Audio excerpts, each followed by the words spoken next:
Assalamualaikum warahmatullahi wabarakatuh. Hello everyone, my name is Silvia Wulandari. I'm from Group 1. In the next few minutes, my friends and I would like to share you about why do we assess. Without any further ado, let's get started.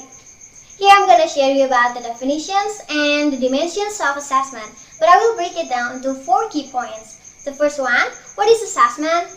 The aspects of classroom assessment, and then the dimension of assessment itself, and it will be followed by formative and summative assessment. Assessment is important in teaching and learning environments. It shows us about what has already been learned and informs what needs to be learned next. As teacher, it is our duty to find out the best way to support our students' learning process and experience. According to Black and Williams, assessment refers to all those activities undertaken by teachers and their students in assessing themselves, which provide information to be used as feedback to modify the teaching and learning activities in which they are engaged. According to this definition, there are 2 points. The first one, assessment involves teachers and students.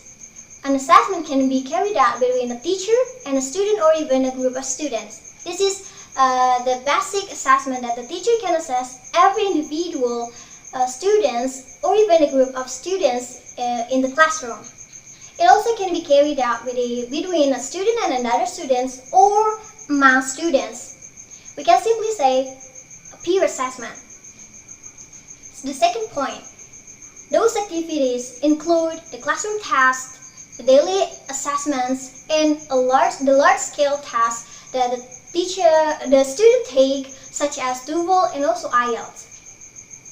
Another highlighted point here, the word feedback. Feedback here means that the teachers use the results of assessment to inform the students about their learning results.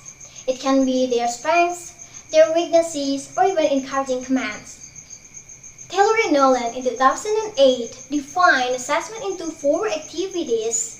It is called the 4 fundamental aspects of classroom assessment. The first one, assessment events, assessment tools, assessment processes, and assessment decisions. Let's break it down one by one. The first one, assessment events.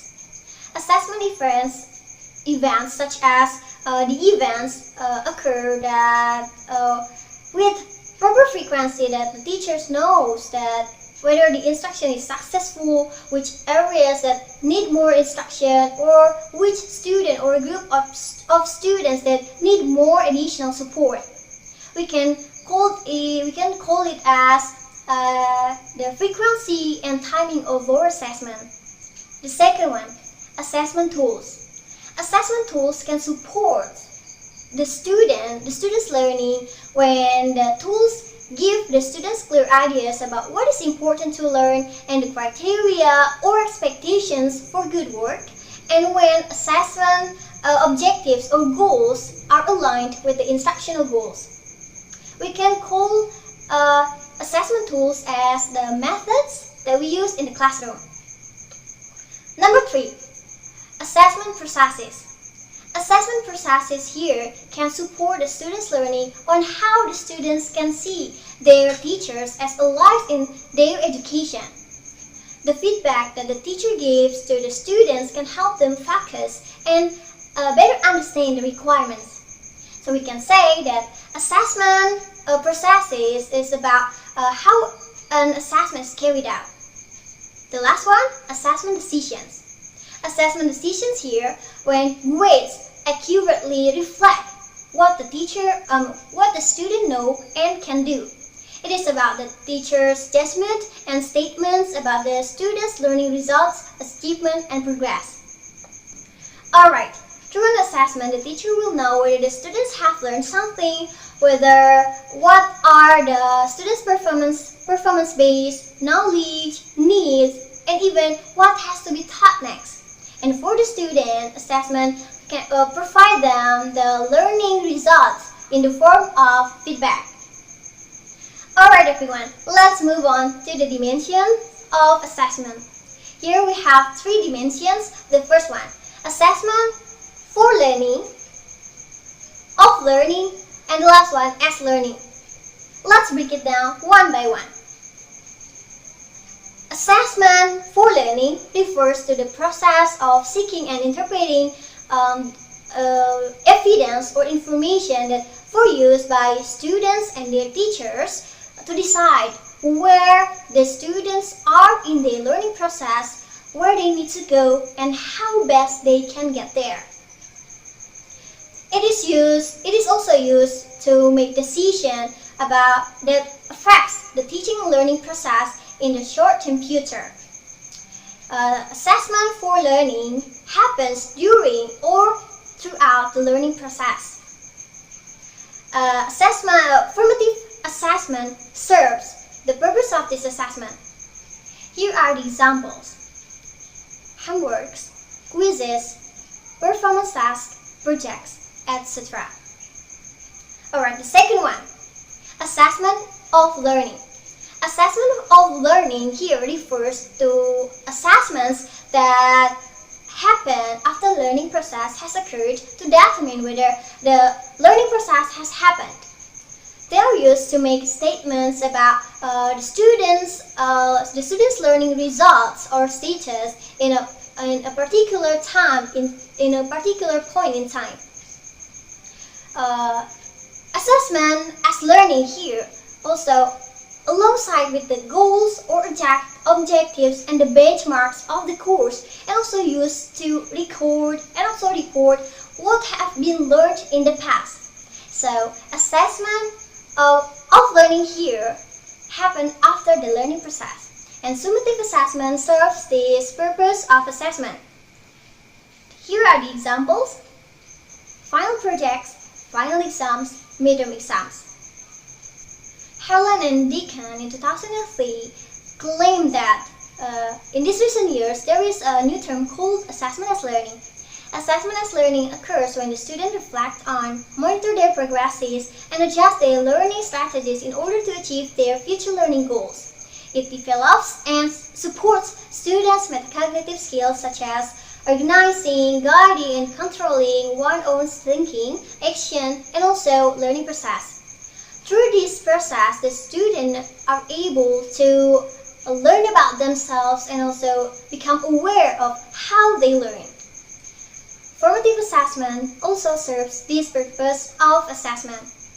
Here are the examples: peer assessment, self-assessment, and also journal. Alright, to make it simple, let's see this table. Here are the goals, also when it occurs, and then also what type of assessment, and also the examples. Alright, let's move on to the next topic. Formative and summative assessments are the other ways to define what assessment is, or we can call it as the common types of assessment. Let's distinguish them. Formative assessments are carried out collaboratively, and the assessment decisions are about the direction in which teaching and learning process should go. It provides feedback to adjust the teaching learning process to improve students' achievements, while summative assessment is used to evaluate students' learning process and also skill acquisition and academic achievement at the end of the program, semester, course, or even a school year. Let's see the table here. These are some of the differences between formative and summative. Formative assessment is to improve instructions and provides feedback for the students, while summative is to evaluate and to measure the students' competencies based on the learning targets and benchmarks.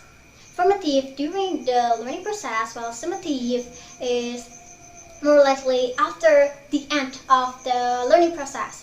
Formative is more flexible and less formal, while summative is structured and also a formal process.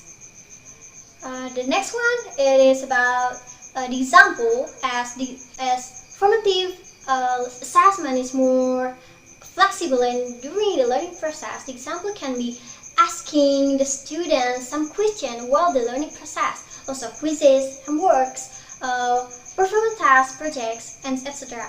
While summative assessment, it could be paper, final projects, final exam, midterms, and so on.